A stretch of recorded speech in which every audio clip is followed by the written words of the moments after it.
এবার সুপারস্টার শাকিব খানকে খেলা শিখাবেন অলরাউন্ডার সাকিব আল হাসান। প্রিয় দর্শক, শাকিব খানের ঢাকা ক্যাপিটালস টিম পরপর 3বার হারের মুখ দেখে ফেলেছে। এই নিয়ে দর্শক মহলে ঢাকা ক্যাপিটালস এবং শাকিব খানকে নিয়ে চলছে তুমুল সমালোচনার ঝড়। আর এরই মধ্যে শাকিব খানের টিমে অভিযোগের তীর ছুঁড়ে একে বললেন আমাদের দেশের অলরাউন্ডার সাকিব আল হাসান। জানলে অবশ্যই আপনি তার সাথে একমত হতে বাধ্য হবেন।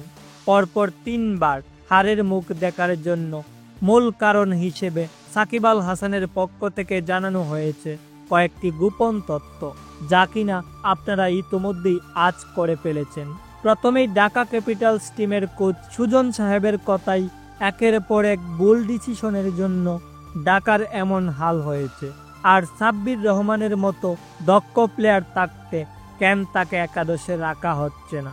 এছাড়াও লিটন দাস একের পর এক ম্যাচে ড্রপ করছে, তবু তাকে অটো চয়েস রেখে বড় ভুল করছে ঢাকা ক্যাপিটালস। তো প্রিয় দর্শক, সাকিব আল হাসানের এমন মন্তব্য আপনাদের কাছে কেমন লেগেছে তা অবশ্যই নিচে কমেন্ট করে জানাবেন। ধন্যবাদ সবাইকে।